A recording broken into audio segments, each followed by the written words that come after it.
জীবনে যত সুন্নাহ মানবেন, রাসূল সাল্লাল্লাহু আলাইহি ওয়াসাল্লামের সুন্নাহ আছে, যেখানে বরকত আছে,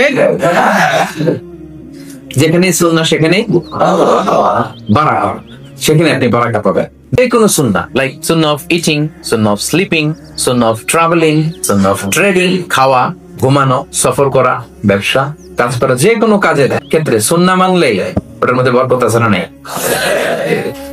সুন্নাহর সাথে সবসময় নিজেকে জড়িয়ে রাখবেন। যেমন সুন্নাহ অফ ইটিং, খাওয়ার সময় সুন্নাহ মানলে কি বরকত পাওয়া যায় দেখেন। এক সাহাবী এসে বলল, ইয়া রাসূলুল্লাহ, ইন্না নাআকুলু ওয়া লা নাশবা।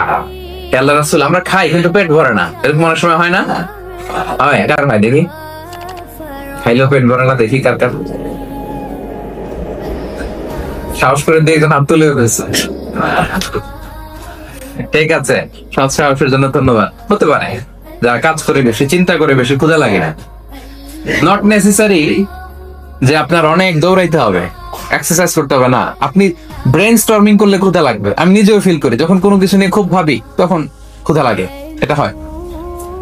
তো সাহাবীরা কি চিন্তা করেন, কি সিম্পলিস্টিক লাইফ লিড করতো। মনে যা আসছে নবীরে বলে ফেলছে, হে রাসূলুল্লাহ, ইন্না নাআকুলু ওয়া লা নাশবা। রাসূল, আমরা খাই কিন্তু পেট ভরে না। পেট ভরে না কে? রাসূল সাল্লাল্লাহু আলাইহি ওয়াসাল্লাম দেখেন কি বলে। রাসূল সাল্লাল্লাহু আলাইহি ওয়াসাল্লাম বললেন, লাআল্লাকুম তাকুলুনা মুতাফাররিকিন। মনে হয় তোমরা একা একা খাও, একসাথে খাও না। মনে হয় তুমি একা একা খাও, মেবি ইউ ইট অ্যালোন। একসাথে মনে হয় খাও না। ওই সাহাবী বলে, না, হ্যাঁ ইয়া রাসূলুল্লাহ, আমি আসলে একা একা খাই, অন্যদের সাথে বসে মিলেমিশে খাই না। তখন রাসূল সাল্লাল্লাহু আলাইহি ওয়াসাল্লাম খাবারের সুন্নাহ শিখিয়ে দিলেন, দ্য এটিকেটস অফ ইটিং। তিনি বললেন, ইজতামিউ আলা তাআমিকুম। না না না, একা একা খেও না, খাবার নিয়ে একসাথে সবাই বসবা। ওয়াযকুরু ইসমাল্লাহি আলাইহি, খাবার আগে বিসমিল্লাহ বলবা। ফাইন্নাহু ইউবারাকু ফি, তাহলে তোমাদের খাবারে বরকত ঢুকায় দেওয়া হবে। এবার বুঝছেন সুন্নাহ মানলে কিভাবে বরকত পাওয়া যায়? দেখেন, খাওয়ার ক্ষেত্রে আরো রাসূল সাল্লাল্লাহু আলাইহি ওয়াসাল্লাম কি ইনস্ট্রাকশন দিয়েছেন। তিনি বলেছেন, আহাব্বু আত-তাআমি ইলাল্লাহি মা কাসরাত আলাইহি আল-আইদি। আল্লাহর কাছে সবচেয়ে প্রিয় খাবার ওইটা যে খাবারে অনেকগুলো হাত পড়ে। এক প্লেট নিয়ে শুধু এক হাত দিয়ে খাচ্ছেন, এটা আল্লাহর কাছে পছন্দ না। একটা খাবার নিয়ে অনেকগুলো মানুষ বসে চারদিক থেকে নিয়ে নিয়ে খাচ্ছে, এই খাবারটা আল্লাহর কাছে বেশি প্রিয়। সুবহানাল্লাহ। তাহলে একা একা খাবেন না, বাসায় যে স্ত্রীকে নিয়ে খাবেন, ছেলে মেয়েদের নিয়ে খাবেন, বাবা মাকে নিয়ে খাবেন, বন্ধুদের একসাথে খাবেন। এবং খেতে দেখবেন, একা একা খেলে যে টেস্ট পাওয়া যায়, কয়েকজন মিলে খেলে এটা টেস্ট বেড়ে যায় কয়েক গুণ। কি বলেন? পারে না? বারে, দেখবেন, খেয়াল করে দেখবেন, তাহলে বেশি বরকত। আবার রাসূল সাল্লাল্লাহু আলাইহি ওয়াসাল্লাম বলেছেন, আরেকটা এটিকেট শুনুন, আল বারাকাতু তানজিলু ওয়াসাতা তাআম। খাবারে বরকত নাজিল হয় একেবারে মিডলে, মাঝখানে। এক প্লেট খাবার, মাঝখানে বরকতটা আগে নাজিল হয়, সেখান থেকে ছড়ায়। ফাকুলু মিন হাফিয়াতি, তোমরা চারিপাশ থেকে খাও, মাঝখান থেকে নিও না। ওয়ালা তাকুলু মিন ওয়াসাতি, মাঝখানে উঠাবা না।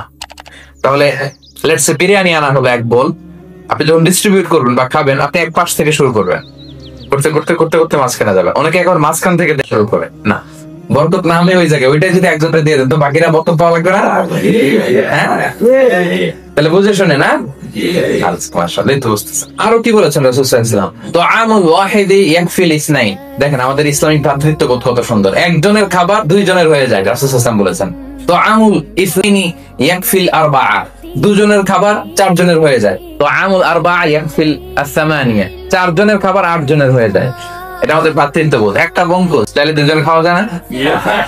কথা কান লাগেন। নাসি গোরেং আয়াম, মজা করে খাইয়াম। দেখেন, নাসি গোরেং আয়াম নিয়ে আসছেন আপনি এক বক্স, এটা দুজনে মিলে খাইলে হবে না? হবে না? এটাই শিখিয়েছে ইসলাম। আনলাম, তুমি একটু আমি একটু ভাগ করে হয়ে গেছে। তাহলে দুইজনের খাবার চারজন শেয়ার করা যায়, রাসূল সাল্লাল্লাহু আলাইহি ওয়াসাল্লাম বলেছেন। চারজনের খাবার আটজন শেয়ার করা যায়। আলহামদুলিল্লাহ পড়েন, কি সুন্দর এটিকেটস তিনি আমাদেরকে শিখিয়েছেন। তাহলে আমরা জানলাম, এটা তো শুধু খাওয়ার ক্ষেত্রে আমি বললাম, এরকম সব কিছুর ক্ষেত্রে রাসূল সাল্লাল্লাহু আলাইহি ওয়াসাল্লামের সুন্নাহ আছে না? ফলোইং সুন্নাহ, সুন্নাহ মানলেই বরকত নেমে আসবে।